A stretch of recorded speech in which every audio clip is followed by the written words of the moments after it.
If you're selling real estate, you have to ask your clients not what do you want in terms of bedrooms and bathrooms and whatever. You have to ask them, how do you want to feel when you wake up in your home? What do you see yourself? And then when you're out touring these properties, the best buying signals is when the client takes over. I can see our desk here. I can see our kids playing in the backyard here. We should put a swing set over there. All of that. They're seeing something. And it's not about desks and swing sets and all of that. It's about these signals of I'm pointing towards something that makes me feel joy or happiness or fulfillment. And if I can see myself there, and the real estate agent does their job, learns the story of the buyer, and can help create a better ending, an upgraded ending, now you're in a really beautiful sales situation where it's not win-lose sales. No one's about that. If you're a real estate agent earning $200,000 a year and you want to grow your passive income, this show is for you. Learn secrets other agents use and hear from experts in our field who will guide you on your journey to investing in assets like apartment communities so you can take your commissions and turn them into cash flow. Here's your host, Randall. Let's dive in. All right, guys, welcome back. Today's guest is Marianne Hickman. I love the show because it scratches my itch in the sense of public speaking, getting on stages and starting that process. And so she's a coach. She is a public speaking coach. She's been speaking on stages for years and years and years, has a ton of experience doing that. And she has a program where she teaches people how to get on stage and convert from the stage and make sales from the stage. So not only that, she has a podcast. And so I was going back and listening to some of the archives of her podcasts, and some of the guests that she's had on are incredible and phenomenal. So if you want to find those shows, it's the Marianne Hickman Show. We talk about storytelling, how to tell a story, the components of the story. She breaks it down. And if you stick through to the end, she's giving something away. So you know you're going to get something out of the show. Please go on, rate and review. It helps me bring on awesome guests just like Marianne. I had a great time interviewing her, talking to her, and I hope you enjoy the show. As always, we have crowdfund going right now. We're raising capital to deploy and buy single-family properties in the Texas market that we then owner finance. So we create notes, and we're offering a 10% preferred return to investors coming in, investing in that, backed by single-family real estate in the Texas market. So if you want to learn more about that, just jump on. It's in the show notes, and you can click the link and go straight through to how you can invest there. Let's jump into the show. Here we go. Marianne, it is awesome to have you on the show. I love the energy that we have just already talking just before we started going live. So welcome to the show. I'm excited to talk to you and learn about what you're working on. First, thank you so much for having me on. I just want to say thank you, Randall. This is a fun connection. I love meeting people through podcasts, by the way. Same. It's one of my favorite things. Yeah, it's great. It's an awesome medium. I love having the conversations. It's the reason I keep doing it. I want to start with storytelling specifically. I have seen guys who have not had any kind of following. They've just been trying certain things. Maybe they're doing ClickFunnels and they're working on something, but then when they hit a story that resonates, they explode. Like I've seen it happen. I've watched it happen. And so I realize how important storytelling is, not just in one-on-one interactions with either a client or friends or whoever it is, but in business in general as well. So I wonder if you could talk high level about the importance of storytelling just for the audience, and then we'll dive into a little bit deeper and more specific. Oh, yeah, absolutely. So I'm sure that you're familiar with the name Jimmy Rex, right? I'm embarrassed to say no. Oh, if not soon, you will. Now your algorithm knows to look for him. If your phone is nearby, it's going to... Jimmy. Jimmy's a cool dude. He's actually the number one real estate agent in Utah. He sold the biggest, most expensive private property. I think it was down in Springville, if I understand correctly. But he's been a real estate agent for a very, very, very long time, very successful in that. But his business really exploded when he started telling stories and when he started mentoring. Some people would not know Jimmy as a real estate agent, actually, because he's got this whole community and he's building a men's training system. He's a really incredible dude. And he published his book not long ago. It's called Be One. And it's all about how to be the man, not, look up to the man, just be one, right? Be an incredible dude. And I'm in his book right now. I'm in the first 30 pages of it. And it's all storytelling. It's all about summiting Mount Kilimanjaro. And it's all about doing it with a man who only had one leg. And I'm getting goosebumps just talking about it because the synopsis of the story is what we learn. What do we learn about pushing ourselves? What do we learn about business? What do we learn about anything? So when I train speakers, I train people in real estate. I train people in coaching. I train people who are holistic remedy healers, and anyone who has a business of their own grows their business exponentially. And that's not hyperbole, exponentially, because they appear on stage and they're able to tell their story and not just tell the story because anyone can read a news article, but really get into the storytelling part of it. That means mixing up the sequence, not necessarily following the chronology of the story. And then most importantly, teaching the lesson. So when I tell my story about when I was broken on 4 different forms of welfare, and then I go to 6 figures, people are on the edge of their seats because the story is what connects us to our audience. And if you want to create movement, emotion, motion, and that eventually turns into revenue in a very authentic way. I'm not really interested in doing it in a, a salesy, gross, manipulative kind of way. But people buy when they feel something, and that's what storytelling does. I always refer to this commercial that Chanel produced. I don't know if you've seen it or not, but this commercial, I looked it up, cost $33 million to make. And it's a minute-long commercial, right? And it's crazy because in the commercial, there's no words. You don't even see the product. It's just this beautiful couple dancing on the moon and all their fancy clothes and stuff. And at the very end, they're like, Chanel number 5. But they're not selling perfume. Yeah. They're selling romance. They're selling intrigue. They're selling sensuality, all of these things. And that's what we want as consumers. We want to feel something. And that's what storytelling does. Love that. Very solid. Okay. Now, more questions. Right. How, as a real estate professional, what are you selling? Right. So, like, how do you pinpoint what you're trying to sell? Are you selling the desire to live in an upscale home? Are you selling the intrigue of that? Like, how do you frame that when you start talking about telling your story as a real estate professional? I'll go back to an actual story, actually. So Yeah. this isn't a piece of real estate, but I was actually out wedding dress shopping. My husband and I got married in 2020, if you can believe that, deep in the time of COVID, right? And It happens still. Yeah. I got married and I went wedding dress shopping. And I'm one of those girls that's not necessarily all frilly. I hate changing clothes. Like, so shopping for clothes is the worst thing ever. It's like car shopping. Yeah. So I'm trying on these dresses and finally I put one on and I'm like putting my hands on it, feeling how it fits. And the lady that is at the dress shop, she looks at me and she's like, that's the one, with all the confidence of a woman who's been selling wedding dresses for 40 years. And I was like, really? And she's like, yeah. And I was like, how can you tell? And she's like, well, I'm going to tell you a secret. I'm going to tell you what I call in our sales industry as buying signals. She said, whenever a bride puts on a dress and feels herself in it, like she's like, whoa, she feels the sleeves and feels the back. And she's like, that's a buying signal because she can see herself happy in that dress. She can picture herself on her wedding day. Now take that to real estate sales. If you're selling real estate, you have to ask your clients, not what do you want in terms of bedrooms and bathrooms and whatever. You have to ask them, how do you want to feel when you wake up in your home? What do you see yourself? And then when you're out touring these properties, the best buying signals is when the client takes over. I can see our desk here. I can see our kids playing in the backyard here. We should put a swing set over there. All of that. They're seeing something. And it's not about desks and swing sets and all of that.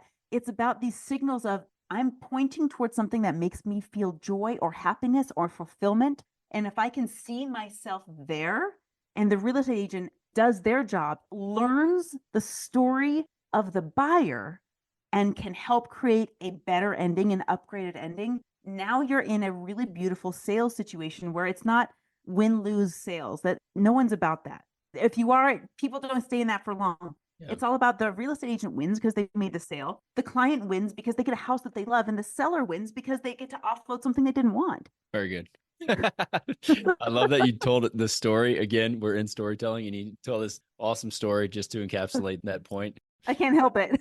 No, it is. Stories sell, facts tell is Exactly. Like the old mantra. Well, I wanted to ask you again.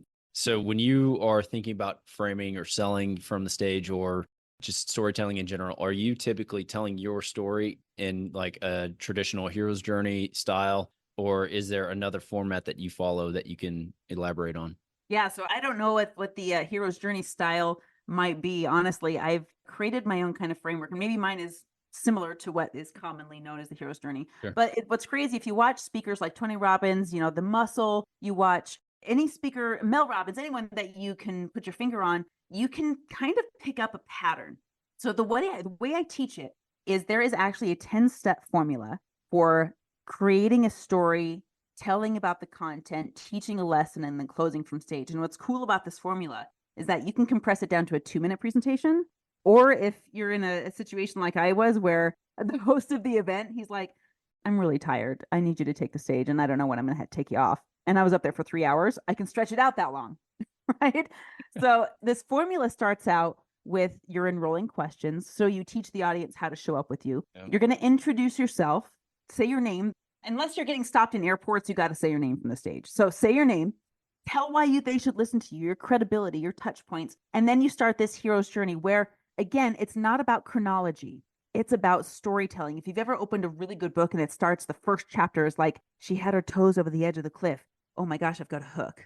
Mm-hmm. And that's Yep. the middle of the story, right? Yeah. So we start the story and we stair step down to what I call the bottom of the pool. And all these stair steps are little indicators, ways down to the story. And the bottom of the pool is the transformational moment in your life that may seem mundane, but it was the point where that decision was made. And then as we go down to the bottom of that pool, we're capturing with all of our beautiful vulnerability, everyone in the audience who is currently at the bottom of that emotional pool. And it's only because we go down there that we can grab them and bring them with us all the way up. And when we're bringing them with us all the way out, we're going through a piece of content implementation, a piece of content implementation, a piece of content implementation. And those contents are like, the pieces are about 3 to maybe 5, if you can get away with it, chunks. It's like the 3 keys to XYZ or the 5 steps to whatever it is. Break it digestibly down for people, right? And then we do our call to action, where we're giving away the book, or we're telling people to follow us, or maybe we're pushing them to the back of the room to swipe a credit card.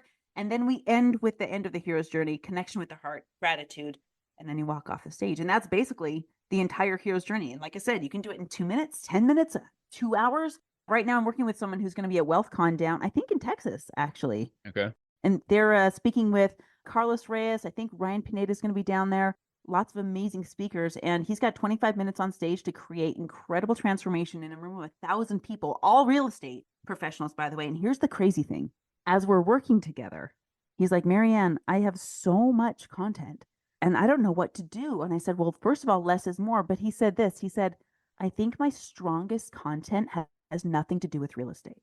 And as I watched his signature presentation, he's got slide after slide after slide about how to make money in real estate, how to do short-term rentals, how to do buy and hold, all of these things. And he's looking at me and he's saying, Marianne, none of this matters if their mindset isn't in the right place. And so I said, dude, you're at WealthCon. You don't have to talk about real estate because you're right. If their mind isn't in the right place, then it doesn't matter what system they use. It could be stocks, it could be real estate, it could be Airbnb, it could be whatever you want. But if your mindset's jacked up, then don't count on making money anywhere. And now he's got an incredible presentation. I'm so stoked to see it. That's awesome. So you were coaching him on his presentation? Mm-hmm. Can I ask who it is? Yes, his name is Adrian Hernandez. Adrian. Okay. It sounds familiar. He's a cool dude, man. Yeah. Again, it seems so polished. A lot of these guys will get on stage and it's very polished. And so like you can tell some who are just starting out, they haven't actually like polished their pitch or polished the thing. So has he been on stage before, or is this like his first big foray into the selling from stage? Yeah, so luckily he's been on stage before. This is a kind of a bigger stage. And it's really neat to be able to work with him because he's higher level, meaning I don't have to teach him a lot. It's just the final, I've got the sculpture behind me. Imagine just sanding out to where you can see the cuticles in the stone. Those really beautiful details that set you apart. We're not chiseling anything out right now. Yeah. My beginning students, we are chiseling and it's hard and it's strenuous and it feels like it's being chiseled. And now it's just like, okay, I want you to not raise your eyebrows when you say that, or I want you to pivot your weight on your right foot when you say that, or your left foot. And it's those fine-tuned things that really, like you said, creates the polish. Well, yeah. Okay. So you're getting down to that nitty-gritty of a look left when you do this. Make sure you see the whole audience. Don't raise your eyebrows. Well, okay. That's why I buy things from people on the stage. Yeah. Oh, I call it the pressure cooker, bro. When people jump into my stage training, it is the most vulnerable. I mean, what's the number one fear in the world? Yeah. Public speaking. Yeah. It's public speaking. So when they jump in to get judged on it and get critiqued on it, man, you feel vulnerable. But when you're done, you're on top of the world. That's awesome. Okay. We'll talk more about that in a second. I want to go back to the storytelling. I was listening to your podcast with Jeff Griffin, and just high level, if you haven't heard, you can go check out the podcast, Marianne Hickman Show. And so he's a Guinness World Record holder, 2-time Olympic medal, like Olympic medalist. Yeah. Guy's awesome. But I'm listening to the episode. I'm listening to, you talk to him and he mentioned something about, we tell ourselves stories all the time, right? And they're a lot of times they're negative. Like, oh, I'm not a writer. In his specific case, he always told himself, or he told people like, they're saying, hey, you should write a book. And he would tell himself, I'm not a writer. I'm not a writer. I'm not a writer. And he talks about the journey, I guess, of overcoming that and finally telling himself, right, giving yourself permission or doing it. So my question to you is like, how do the stories we tell ourselves, or how can you, and maybe you haven't had to deal with it, but how do you help people tell themselves different stories so that they can then allow themselves to do something? So yeah, I actually kicked off my business with this years and years and years ago. Okay. My very, very first book that I was a part of was all about this. It's the mindset portion of it. That's what Adrian and I are working on with his presentation. So I'm really glad we touched on this because we call it storytelling or our narrative, right? That we say about ourselves. Our most convincing and compelling voice is our own. And a lot of us are so ignorant about what stories we're telling ourselves. And then we wonder why our life is not so awesome all the time. If we get up first thing in the morning and say, oh, I'm tired. Oh, I'm exhausted. Oh, I'm not a morning person. That's a story. And we are selling ourselves and we've sold ourselves. We bought this idea and our brains are just going to do what we tell them to do. So if we are giving our brains like, oh, I'm so tired. Oh, my neck hurts. Your brain's going to be like, okay, Roger, I know how to do that. We can fulfill that for you. No problem. I always tell people, if you imagine for a second, I tried this in an audience. I said, everyone pull out your phones, go to Google and type in, don't show me pictures of kittens. I had the whole audience do it. Like almost broke the router. Like we pull it up and there's 8.2 million search results of pictures of kittens. And I'm like, wait, no. We said, don't show me pictures of kittens. And they're like, yeah, but Google only understands keywords. And then I said, okay, pause. What invented Google? A brain. And a brain can only invent what it knows. So your brain functions the same way Google does, right? Whatever you're feeding it, it's going to grab onto those keywords and create more. So then we start this whole idea of what is my narrative and do I like it? And in the beginning of my career, I spent probably 20 hours a week doing what I call breakthrough. I'm sure it's a very popular term, but we would examine the stories, especially the ones that originated in childhood, because kids are so powerful. We are powerful as kids. We are powerful sponges. We absorb things we probably shouldn't, and we interpret them really poorly. And then we create these narratives all along our lives. In fact, just today, oh my gosh, just today, I was talking to my husband. Our kids, we're in a blended household. Our kids left for the weekend and there's a sink full of dishes, right? And I'm doing them because I don't want to have dirty dishes. And I'm laughing with my husband. And I was like, why do you not love the dishes so much? Like, I'm okay doing them. I'm pitching in, right? You're working your ass off. I'm working my ass off. He's like, then he looked at me and he went back in his brain. I could tell he was going back. And he's like, I remember the day that my mom was doing dishes and I asked her if I could help. And he said, my mom said to me, I'm glad you're asking to help because one day you'll hate doing the dishes. I looked at him and my jaw dropped. I'm like, that's why you hate the dishes so much above all other chores. And my 11-year-old son looks at him. He's like, I'm glad your mom told you the truth. Yeah. It's a funny moment, but it's a small example of a narrative that can be so seemingly innocent. But if we're telling ourselves things that erode us, if we want to make $1 million, for example, there's certain narratives and stories we can't tell ourselves and have that $1 million net worth. It just doesn't work. You can't have both. Yeah. So taking that same dishes example, one, are you like playing a recording by his bedside now at night? Like, I love dishes. I love dishes. Like, yeah. How do you break that? Right. And you could take it from dishes or to real estate. And so like, I want to be a millionaire. Like, how do you break those mental barriers or those stories that you've told yourself years and years and years, that programming? How do you break it? So there's a system that I was taught and that I've used for the breakthroughs. So I ask myself a series of questions. It's almost like I'm hypnotizing myself because I'm diving into my subconscious and saying, where is my wiring messed up? And I ask myself the question, if I want this thing, let's just say $1 million this year. I don't know of any real estate agent that would turn that down, right? If I want $1 million this year, what is the number one reason I don't have it yet? And that will reveal what is called a limiting belief. Right? Yeah. Usually it boils down to, I don't know how, or I'm not smart enough, or whatever it is. And it's never really about the goal. It's about the wiring. It's about your hard drive. And then when I take people through this, I ask them, what is the first memory that pops into your head when you think of the thought, and then you have the limiting belief, you name it. And they'll go back to usually a childhood memory between the ages of 7 and 17, somewhere in there. Sometimes it's outside that window, but generally that's when those belief systems are cemented in, and then they tell the story. And here's what's crazy is that our emotions are over here, the fear, the sadness, the joy, all of these things. And when the emotions take a road trip over here to our ideas, a concept, and they marry together, now suddenly we have a belief, or in other words, an operating system. And every decision we make is summoned from that operating system, for better or worse. So when we go back in time mentally and we say, what was the story you told yourself? And what was the belief that you formed? We talk about the story, we rewrite it. In fact, we change the history a little bit and we say, what would you want to believe instead? If this isn't serving you, what would a better thought have been in that moment? Oh, well, maybe it was just my 6-year-old being a 6-year-old Mhm. and they can't be trusted with adult decisions, and that's okay. And that 6-year-old just needs to be 6 and have fun. And it doesn't mean anything about me as a person that I tripped and fell. I am capable. And so I'm going to create a new idea and now attach this new idea to a powerful emotion and then create this new operating system that needs nurturing, that needs practice. Because if you're running on the old operating system, that's like a super highway that's really easy by default to go to. This new operating system is like you're cutting through the forest for the first time with a machete. You Yeah. got to really nurture this idea, but consciously make decisions from the new operating system and then develop evidence to make it into your next superhighway, your neuro-linguistic reprogramming, Joseph McClendon calls it, and then create new systems. And your results will come with the actions that precipitate from that belief system. Hey everybody, Randall Cleared here with a special shout out to our friends over at Invone. If you're looking to diversify your investment portfolio, you've got to go check them out. It's invone.com.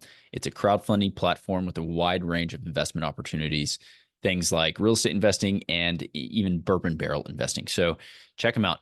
Invone hosts our crowdfund. It's actually a single family real estate investment fund that we have launched with them, and we've had an awesome experience working with Levy and his team. They're super responsive, very quick to assist us with things that we need, and they have crowdfunding down to a science.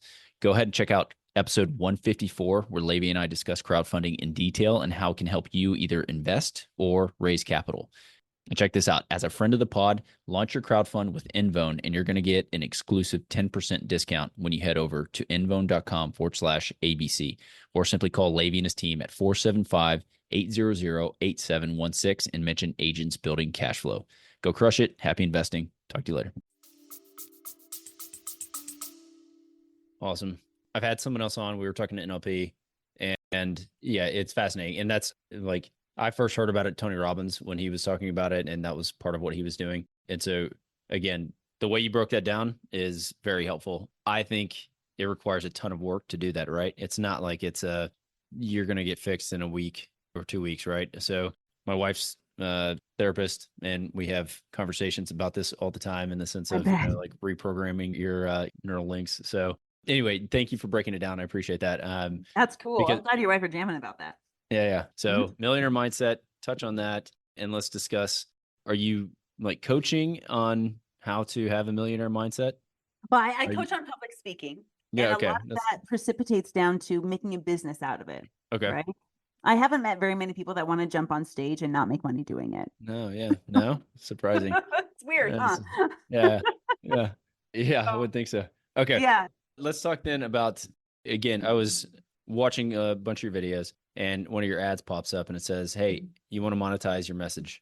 And I know there's a lot of real estate professionals that are out, they're making content, they're doing something, right? They're putting themselves out there. How do you go about monetizing your content, either on social media platforms or from the stage? Like, what's the breakdown if I were to call you up and say, hey, I want to monetize my content, creating some things, walk me through. Well, the good news is it's never been easier to do that. And that's hard to kind of wrap your mind around when you're not monetizing yet. And you're like, well, if it's so easy, why aren't I doing it yet? Well, you just don't know the Wi-Fi password, right? It's really easy to get to the Wi-Fi. Give us the code. Hang on, I got a pen here. It's like PLN. Yeah. It's kind of cool. So there's lots of ways to monetize. You can use AdSense on Google, and you can get paid to make stuff on Instagram, or you can do joint venture partnerships. I coached a guy very, very briefly who is a blue collar worker, and he got paid from a painter company who wanted to have him demo their tools, right? So that was one of the ways he got paid. Real estate agents get paid to sell houses, and you can do that really well. I just talked to Colton Lindsay about that, and he's an incredible real estate guy. You should have him on the show. I'll make an Yeah. introduction. Such a cool dude. Awesome. He, sells the real estate. But if you're wanting to monetize your message, there's really an 11-step formula. I always like to break things down into steps for people. It's the So, best. so the speaker formula basically, and I'll summarize the steps. Essentially, you have to have an area of expertise, something you're really good at. And then you have to have a signature presentation, which is those 10 steps I talked about a moment ago. Mm. And then you've got to find a way to get in front of audiences, get on stages. This example is a digital stage. Yeah. Podcasts are digital stages. You can put on physical stages, getting on Instagram, going live, that's a digital stage. So just starting to speak and put your message out there. From there, you can either get paid to appear on stages. Like I've been paid to just come and speak and I deliver and then I leave and then it's a handshake and then we're done, which is great. But my favorite way to monetize my message is through lead capture, which is basically this. So you jump on stage, you deliver incredible value, and then you give away something, a resource or a guide. I've got a list of a bunch of podcasts that people like to get on because all my students want to get on more stages. So I'm like, hey, come get access to my podcast list or my 10-step formula for developing your signature presentation. Get that book that I wrote on it. It's free. Just take it. And once that is out there, people can download it. They can take it and run with it. And then maybe never see me again, which I'm fine with. But the people that are my right people, they're like, that appetizer was really tasty. Where do I get the main course? How do I spend more time with you? How do I work with you more? And then those people go into what's called the value ladder or your value stack. And they can, take one of these products and maybe work on a high level one-on-one coaching with you. That's what Jimmy Rex has done, turned it into one-on-one coaching in addition to selling houses. And then when you have all of those kinks worked out and you're getting on more stages and you're selling more and you're adding products to your value ladder, you're just at that point patching the holes and saying, okay, where am I weakest? Do I need to convert better? Do I need to get on more stages? Do I need to produce another ebook? Whatever the case is, that's the long answer. I think the short answer to that is have something that you can bring the audience that loves you into so they can get a greater proximity with you. And the easiest way to do that is through coaching. Just teach what you know. Let's say you start there. You're going to teach, hey, I have a course. Here's the thing. I'm going to put it up on my high level account, whatever. Everything's set up. Come into my little program. Do you couple that or do you have like a community built around that? Or so how do you go about growing that community, I guess, at an exponential rate? Is it just more speaking engagements? Is it referrals? Like what's like a tried and true way that you've seen? My favorite is organic traffic. I've tried paid traffic a couple of different times, and I'm sure there's a great way to do it. I just haven't found that Wi-Fi password yet. But organic is my favorite because they know, like, and trust me already. So when I'm building my community, what I do is when I'm all over social media, my YouTube channel right now is my biggest followership, if you will. Yeah. We've got 43,000 subs on there. Every time I produce a video, in the caption, I'm like, text me if you have a question. Yeah. Right. And I throw my Go High Level Up number up there. And they can text me. And then I've got from there, they're brought into I have a free Facebook community where we just all hang out and we just talk and we try to keep it super active, super relevant. Then the next level up, we have a paid community through school. I'm sure you've seen Alex Hormozy's thing. Yeah. I love that. So I have my school group. It's $9 a month and people jump in and they get a bunch of value. And I tell them, if you're going to pay $9 a month to be here, you better be making $90 a month by repeating what I do. And then from there, I have a monthly program. And they come in and learn speaker training. And from there, there's a one-time pressure cooker experience they can buy with me. And from there, there's the top level, which is one-on-one coaching, where they're spending time on a Zoom call with me and I'm dissecting their signature presentation. We're getting ready for the next event. We're coaching them through the 11 steps without anybody else. It's just focused on us. And so that's my model, is bring them into a place where they can hang out and the right people will climb your value ladder. Yeah. I mean, that's what I've seen. Like, a lot of the masterminds and that sort of thing that I've joined, I didn't even know some of them that they even had Facebook groups. Like I just went in for the full boat. I'm like, yeah, 20, 30 grand, let's go. And then I'm like, oh wait, you guys had a whole crew hanging out on Facebook. Like, oh, hey. Yeah. So that's funny. But again, they got me with like a ClickFunnels or something. And so, yeah, again, I like that breakdown because then I can actually visualize that, how you're actually building that and working through that process. It's very helpful. You have been on the stage. You've been speaking for years and years and years, right? So you have a very unique set of skills that you have learned and you're able to teach others. I feel like Liam Neeson have a very particular set of skills. Yeah, that's it. What is that? Taken? Is that? Yeah. Classic. Yeah. So I want to know, real estate professionals listening, they want to get out. Maybe they want to like grow from the stage, sell from the stage, get on stage and just grow their audience and grow their business that way. Like, let's talk about that because I know you and I briefly touched on it before we jumped on, but I want to know how you recommend them going about doing that, setting them that up, and then some just tips and strategies. We'll go from there. Totally. Yeah. So if I were in the real estate agent space, and like I said, this is something that you can R&D for really any industry, whether you're a hairdresser or whether you're a real estate agent or whether you're a homeopathic healer, whatever the case is. If you want to speak more, speak more. It's really simple. I know it sounds overly simplistic, but when I first started, I actually opened up my home twice a month and just invited people over. And I would, even in the beginning, I was like, I need to practice my presentation because my coach told me I needed to practice it. I can't even remember if that was true or not. But I'd say I needed to just have you come over. My first presentation, nobody showed up. Was this at 12 years old? Oh no, that was my first conscious presentation. That was my own stage. Now, when I was 12, there was an audience of other 12-year-olds. Okay. That's true. Right. But my first presentation on my own stage, Got it. nobody came. Okay, Nobody came. When I was 12, that was somebody else's stage. That was still pretty cool. But I still delivered. And the important thing is I still practiced my presentation and nobody saw me mess up, which was great. Yeah. But if I was a real estate agent, I would start holding meetings in your home. Just invite people over and say, hey, I interviewed Sean Finnegan on my podcast, and he gave me this rule that he learned from Kevin O'Leary at Shark Tank. He said, never eat alone. So if we're having dinner together and we're just talking, then we talk about what problem you solve. So if you're inviting people over your home, either to listen to you present or even just to break bread together, one of the first things that you ask is a question relevant to the problem that you solve. So for example, if I were to invite a bunch of people over to my home and we were to have dinner together, I would ask, how are you getting more clients right now? How are you growing?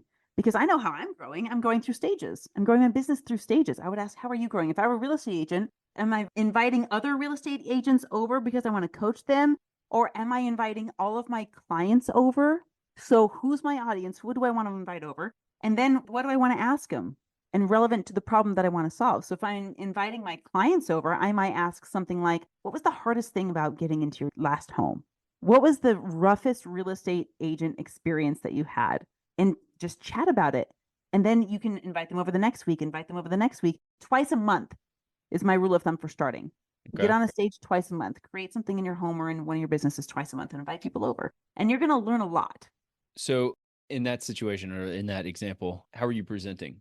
Are you presenting something or are you just asking questions? Because both are valid, but yeah, I mean, that seems like a very easy ease into I'm going to be the focal point, almost the moderator of this discussion. And I'm going to be the one asking the questions. You guys are coming with the content. So when do you transition into like, hey, I'm on stage, or like, even if you're at my house and I have 10 people that showed up, I'm going to present a 20-minute presentation to something. Like, do you transition into that or do you continue with your twice a month, just questions? If you've never presented before, the Q&A is a really, really easy way to start. Your signature presentation might develop because of what you learn about your audience at that point. Okay. And even after you start delivering an official presentation, you might still have these really casual, just meet and greet dinner opportunities, because people have gone so far as to like have 3x5 cards at the seats at the table and say, here's the question, how are you getting more customers, or what was your worst experience? And then at the end of the 3x5 card is, would you like to talk about the XYZ? And then you can have a one-on-one conversation with them later about selling whatever it is that you want to sell. Yeah. Right? Okay. Yeah. In the signature presentation, it's the same thing. You eventually have a call to action at the end, whether it's download my book or sign up for a one-on-one or whatever it is. And let's talk about whatever we can do together. How can we play in the sandbox together? And if not, that's okay. Yeah. So when you talk signature presentation, that's I can do it in 2 minutes or I can do it in 3 hours. That's the one. So, yeah. And so the 2-minute version of that is, hi, I'm Randall McLeod. I'm in real estate. I'm awesome. I sold a bunch of houses, flipped all these things. And then your call to action essentially is like a really compressed version of that. Yeah. It's like an elevator pitch almost.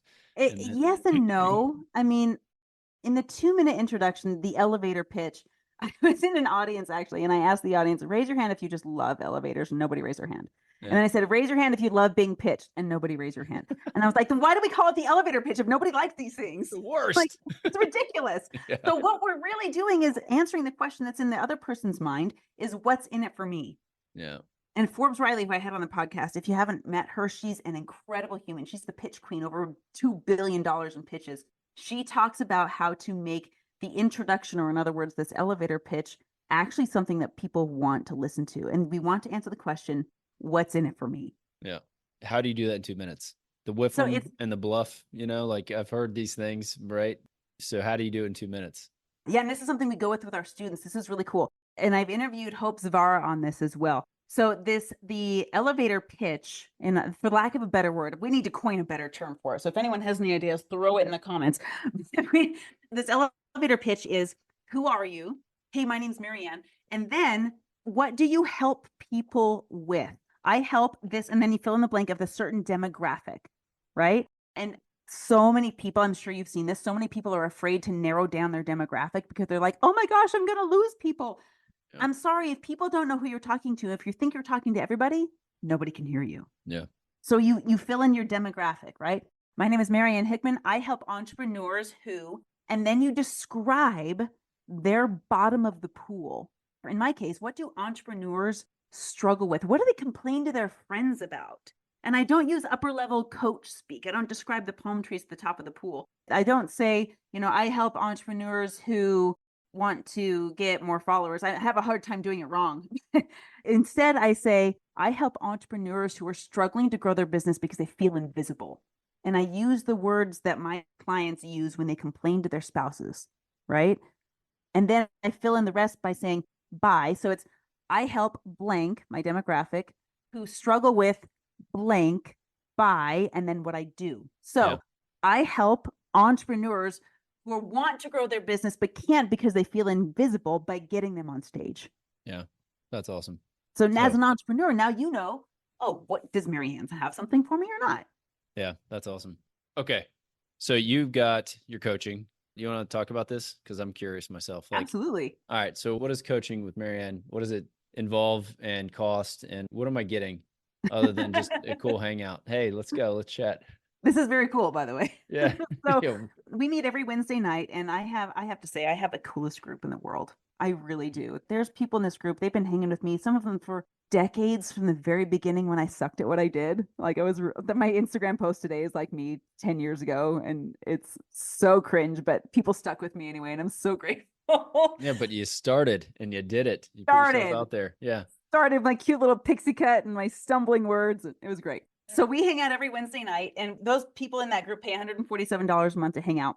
And what we do is we go through these 11 steps of how to make money with your signature keynote presentation. So for example, last night we talked about your entire value ladder and how you don't need to have a completely built out value ladder to start making money and selling. You can just sell coaching, and that can be the item in your value ladder, right? Yeah. So Wednesday nights we meet, we talk about developing your signature presentation. We usually will take audience polls and say, which step were you struggling with? Let's work on that one next. And if we don't get feedback, then we generally go to the next step chronologically, or we do a pressure cooker experience, and we take a extended time, 2 hours together, and dissect. We put someone on stage, we dissect their presentation. And oh boy, is that fun, but it's so hard for some people. Yeah. And then, that's my core of what I do. And then there are people that work with me one-on-one, like Adrienne and Renee that have worked with me one-on-one. And we meet outside of that once a week for an hour and really drill down and get focused on what we're doing. I got to tell you about Renee, because oh my gosh, this woman is an incredible human being. She is a natural healer based out of California, who was once a nurse, very well versed in Western medicine, but understands enough about it to know what's dangerous about it. But she didn't know how to build a business. So when we got started, we wrote her ebook, and we got her free giveaway of that ebook up on a link. And then she started putting it out there. Now, I have to say this about Renee, and she would agree with me, that technology, historically, her story was that it was not her strongest suit. And she's gradually learning more about it. But she doesn't have the most followers on TikTok. She doesn't have the most followers on Instagram, but she's dang good at what she does. And so she got started and started being willing to talk about it. She created a community modeled after mine. And I said, copy what I do, go make your own. And she had another community owner invite her onto his podcast, not just once, but a monthly podcast. So she's in front of hundreds of people, thousands of people every single month. And she's talking about her book. And then within, I think it was 12 weeks we worked together, she's generated about $5,000 in revenue from never having a business before. Yeah. And clients keep feeding. And it's like, she's just told me this week was our last meeting. She's like, my schedule is so full, I can't keep up. And I was like, it's time to raise your prices. Yeah. That's great. Yeah. Yeah. Awesome. Yeah. That's what I was wondering on the pricing side of things. So she's been in and she's growing her business. Is she like giving Eastern like massage? Is it Reiki? Is it something? What is she? No, it's actually a little bit less woo-woo sounding. Okay. Okay. She I mean, understands all this energy stuff, but she runs a farm out in okay. California, and she's raised, livestock and animals. But her coolest part of her story, and I got to tell you this because this is how we met. When I married my husband, he was house hacking. So he bought the house and then rented out all the rooms, and he lived for free, right? Yeah. One of the guys, it's funny how it all comes back to real estate. One of the guys that was living there, his name was Mason. And when I met Mason, I could tell that he was not the most socially well-versed human in all the world when I met him. But he was a cool guy, the kindest, most beautiful heart. And it was just a fleeting thing. So he was my husband's roommate. Now, my husband kicked all the roommates out because he'd married me and brought in my 5 kids, filled up all the rooms. But Mason was so sweet. He stuck around and he's like, I want to learn as much from you guys as I can. So he stayed in our universe. Now, Renee is actually Mason's mom. And he said, Marianne, you have to meet my mom. And when I met her, she told me this story. She said, Marianne, when Mason was 15 years old, he was diagnosed with autism. He was nonverbal autistic. At 15, he couldn't string words together. Mm-hmm. And my jaw dropped. I was like, you're kidding me. Because I know this guy. I've talked to him. And Renee really got down and dirty with what was making him sick. Really decided, her narrative said that autism doesn't have to be permanent. Autism is curable. And she dug in her heels and found out how to cure him using food. She found out which foods were, she found out which foods were toxic to him. She had foods imported into the San Diego ports that were fresh from other countries, and she had to go there every day to pick up the food that was clean. She detoxed his body of parasites and hard metals. By the way, if you talk to her, she'll tell you that 99% of us have parasites. I'm about to go get myself tested. In fact, Brian Pineda just talked about this on his Instagram. So she actually uses the good stuff of Eastern medicine. She'll send you a parasite test kit. You can get a blood draw. She'll test what parasites are there, because if you order a $20 kit from Amazon, it's just going to test for one. She tests for the whole panel, and then how to kill them, and then how to expel them, and how it heals your body. She's like, crooked teeth is parasites, acne is parasites, fatigue is parasites, insomnia is parasites. Like, we're all infected and we didn't even know, and no one's catching it in our world because they don't have a test for it. They're always like, oh, well, let me just prescribe this prescription that causes more of this. Anyway, I could go on and on. No. I don't mean to cut you off. I heard something the other day.